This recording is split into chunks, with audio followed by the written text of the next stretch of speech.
இந்த மனிதன் வாலிபன் எதற்கு வந்து போகிறான்? இவர் ஒரு ஊழியக்காரர். இப்போ இவங்க ஜீவியத்தை பார்க்குறோம். இதுதான் ஊழியத்தை வர்த்திக்க செய்தது, விருத்தியடை செய்தது, என்னை விசாலத்தில் கொண்டு வர செய்தது. இந்த நிலைக்கு 24 ஆண்டுகளிலே முதலில் கிறிஸ்துக்குள் இருப்பதே பெரிய காரியம். ஊழியத்தில் இருப்பது, அதுவும் முழு நேர ஊழியத்தில் இருப்பது அதோட பெரிய காரியம். அதுவும் குடும்பத்தோடு ஊழியம் செய்கிறது இதோட பெரிய காரியம். இது எல்லாம் பெரிய காரியம். காரணம் தேவனுடைய கிருபை. இது மனித பலத்தினால் செய்கிறதல்ல, தேவனுடைய கிருபை. அந்த தேவனுடைய கிருபை உன் மீது இருக்கிற பொழுது உனக்கு சாட்சியுடையவனாய் இருக்க வேண்டும். சாட்சி, அதுதான் அவங்க அடையாளம்.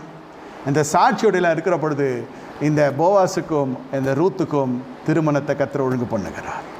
சாட்சி இருந்தால் தான் அந்த மனவாளை நம்ம பார்க்க முடியும். இந்த போர்வை விளக்கு, நான் இங்கே வந்து உட்காடுறேன் போகிறேன் வரேன்றதெல்லாம் மாம்ச கண்களால் பார்த்தால் அது வித்தியாசமாக தெரியும். அதை அப்படி எடுத்துக்கொள்ளக்கூடாது. அவன் கிறிஸ்துக்கு ஒப்பனையாக காணப்படுகிறான்.